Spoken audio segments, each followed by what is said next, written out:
Praise the lord. ప్రసంగి గ్రంథము 3వ అధ్యాయము 11వ వచనము చదువుకుందాము. దేని కాలమునందు అది చక్కగా నుండునట్లు సమస్తమును ఆయన నియమించి ఉన్నాడు. ఆయన శాశ్వత కాల జ్ఞానమును నరుల హృదయమందుంచి ఉన్నాడు గాని దేవుడు చేయు క్రియలను పరిశీలనగా తెలుసుకొనుటకు అది చాలదు. దేవుడు కాలములను మరియు మన జీవితాలలో జరిగే సంఘటనలను నియంత్రించువాడుగా ఉన్నాడు.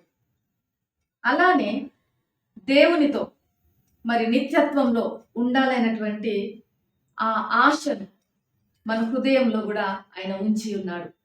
మనం ఎల్లప్పుడూ కూడా దేవునితో ప్రార్థనాపూర్వకంగా వాక్యానుసారంగా మనం జీవించినప్పుడు ఆయనతో ఎల్లప్పుడూ కూడా మనము కనెక్ట్ అయి ఉండగలము. అలానే ఈ వచనంలో మనం చూసినట్లయితే దేవుని యొక్క కార్యాలు మనము మరి గ్రహించలేము, మన జ్ఞానమునకు మించినవి అనే మాటను చూస్తున్నాము. మనము పరిశీలన చేయలేము, సంపూర్ణంగా వాటిని తెలుసుకోలేము. ఎందుకు అంటే దేవుడు ఆయన చేసే కార్యాలు ఎంతో గొప్పవి. ఆయన కార్యాలకు పరిమితి లేదు, ఆయన శక్తికి పరిమితి లేదు, ఆయన చేసే క్రియలకు పరిమితి లేదు. మరి ఆయన యొక్క శక్తి అపరిమితమైనది, ఆయన కార్యాలు అపరిమితమైనవి, ఆయన జ్ఞానము అపరిమితమైనది. మనకు అర్థం కాదు, ఎందుకంటే మానవులమైన మన యొక్క శక్తి, జ్ఞానము, తెలివితేటలు అన్నిటికి కూడా ఒక పరిమితి ఉన్నది. ఆయన యొక్క క్రియలకు మన క్రియలకు, ఆయన తలంపులకు మన తలంపులకు ఎంతో వ్యత్యాసం ఉన్నది. ఆయన ఆలోచన విధానానికి, ఆయన మార్గాలకు, మన ఆలోచనలకు మన మార్గాలకు ఎంతో వ్యత్యాసం ఉన్నది. అంత గొప్ప దేవుడు కాబట్టి మనము ఆయన చేసే కార్యాలను మన జ్ఞానంతో అర్థం చేసుకోలేము. మన యొక్క అర్థానికి మించినవి అవి, మన అవగాహనకు మించినవి అవి.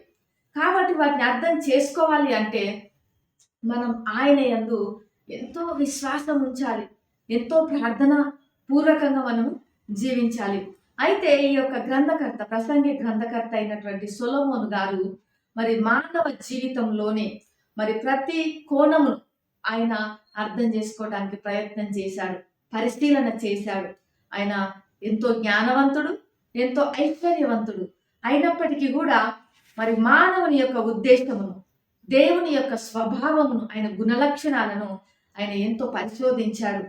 మరి ఇశ్రాయేలు మరి పురాతన ఇశ్రాయేలు దేశంలో లేదా ఆ కాలంలో మరి ఇశ్రాయేలు ప్రజలు ఒకటి నేర్చుకునేవారంట. ఏమిటి అంటే మరి దేవుని యొక్క సమయమునందు వారు నమ్మకం ఉంచాలి.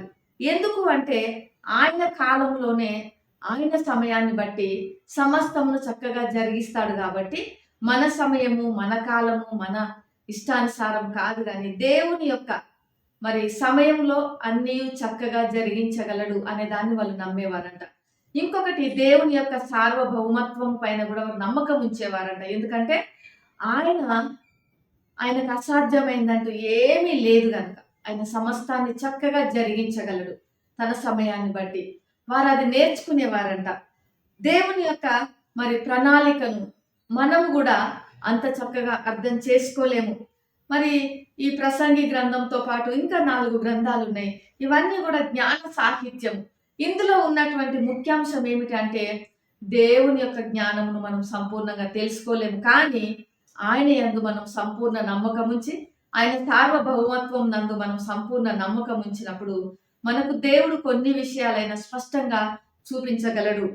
మరి మనం కూడా విశ్వాసముగా మనము మరి దేవుని సమయమును, దేవుని ప్రణాళికలను మనము అర్థం చేసుకోవాలి. ఆయన యందు వేచి ఉండాలి. మనకిప్పుడే అది అర్థం కాకపోవచ్చు, కానీ నమ్మకం మాత్రము ఆయన చక్కగా జరిగిస్తాడని ఆయన యందు నమ్మకం ఉంచాలి. అప్పుడే దేవుని యొక్క కార్యాలు మన జీవితాల్లో మనము చూడగలము. ఈ దేవుడు చేసే కార్యాలు మన జీవితాల్లో ఎలా ఉంటవి అంటే, మనం సముద్రం దగ్గర అలలను చూస్తుంటాము. ఆ అలలు ఒకదాని తర్వాత ఒకటి వస్తూ మరి ఒడ్డు దగ్గరికి వచ్చి వెళ్ళిపోతుంటాయి. సముద్రపు ఒడ్డుని అలా తాకి అవి వెళ్ళిపోతుంటాయి. ఒకదాని తర్వాత ఒకటి వచ్చి తాకి వెళ్ళిపోతుంటాయి. అలానే ఆయన యందు విశ్వాసం ఉంచిన మన జీవితాలలో కూడా దేవుడు చేసేటువంటి కార్యాలు, ఆయన కాలంలో ఆయన సమయంలో ఎలా ఉంటవి అంటే ఒకదాని వెంబడి ఒకటి ఆశీర్వాదాలు మన జీవితాల్లోనికి మరి ఆయన జరిగిస్తూ ఉంటాడు. మన జీవితాల్లో ఒక ఆశీర్వాదం వెంబడి ఇంకొక ఆశీర్వాదం, ఒక ఆశీర్వాదం వెంబడి ఇంకొక ఆశీర్వాదం, అలా మన జీవితాల్లోనికైనా తీసుకొని వస్తుంటాడు. అయితే దేవుడు ఎప్పుడు కూడా మనలను గలిబిలి గందరగోళ పరిస్థితులలో ఆయన ఎప్పుడు విడిచిపెట్టాడు. మనకంటూ ఒక నిరీక్షణ ఇచ్చాడు. ఆయన ఎంత విశ్వాసం ఉంచాలని, మరి ఆయన కాలంలోనే ఆయన చక్కగా చేయగలడు. యేసు ప్రభువుల వారి యొక్క మరి జీవితం కూడా మనం చూసినట్లయితే దేవుని యొక్క రక్షణ ప్రణాళికను అంతిమంగా ఆయన ద్వారా నెరవేర్చబడింది. ఆయన యొక్క జీవితము, ఆయన యొక్క మరణము, ఆయన యొక్క పునరుత్థానము ద్వారా మరి దేవుని యొక్క రక్షణ కార్యము తన కాలంలో చక్కగా నెరవేర్చాడు. అంటే కాలం పరిపూర్ణమైనప్పుడు దేవుడు తన కుమారుడైన క్రీస్తుని ఈ లోకానికి ఆయన పంపించాడు.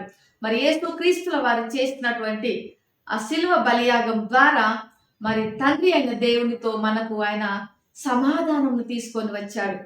మనకు నిత్యత్వం అనే నిరీక్షణను ఆయన మనకు అనుగ్రహించారు. మన కొరకు ఆయన పరలోకంలో నివాసములు ఆయన సిద్ధపరుస్తున్నాడు. ఆయనతో పాటు మనము ఉండులాగున మరి ఇంత చక్కటి నిరీక్షణ మనకి ఇచ్చాడు. ఎందుకు అంటే ఆయన యందు నమ్మకం ఉంచుతున్న మనకి ఆయన జరిగించే కార్యాలు చక్కగా ఉంటాయి కాబట్టి. మరి మీ జీవితాలలో మీరు దేని కొరకు ఎదురు చూస్తున్నారో, మీరు దేని కొరకు కనిపెట్టుతున్నారో ఆయన సమయం కొరకు మీరు వేచి చూడండి. చక్కగా మీ జీవితాలలో అనేకమైనటువంటి గొప్ప కార్యాలు, ఆశీర్వాదాలు, దీవెనలు ఒకదాని వెంబడి ఒకటి జరుగుట మీరు చూస్తారు. అట్టి నిరీక్షణను మనం కలిగి ఉందాము. ప్రేమ నమ్మకం కలిగిన పరలోకపు తండ్రి పరిశుద్ధుడానికి వందనాలు చెల్లిస్తున్నాము. ఈ వీడియో వీక్షిస్తున్న బిడ్డలందరి కొరకు ఉదయకాల సమయంలో ప్రార్థన చేస్తున్నాను నాయనా. వారి జీవితాలలో దేని కొరకైతే కనిపెట్టుకొని ఉంటున్నారో, ఎదురు చూస్తున్నారో, సముద్రపు అలలు ఒకదాని వెంబడి ఒకటి వచ్చి ఒడ్డును తాకినట్టుగా ప్రవ్వా, మీరు వారి జీవితాలలో ఒక ఆశీర్వాదం వెంబడి ఇంకొక ఆశీర్వాదాన్ని మీరు తీసుకొని రమ్మని, వారిని దీవించమని, నీ కాలంలో ఆ కార్యాలను చక్కగా జరిగించి వారి జీవితాలలో ఆనందము, సంతోషము పరిపూర్ణం చేయమని యేసు నామంలో ప్రార్థిస్తున్నాను తండ్రి. ఆమేన్. దేవుడు మిమ్మల్ని దీవించును గాక.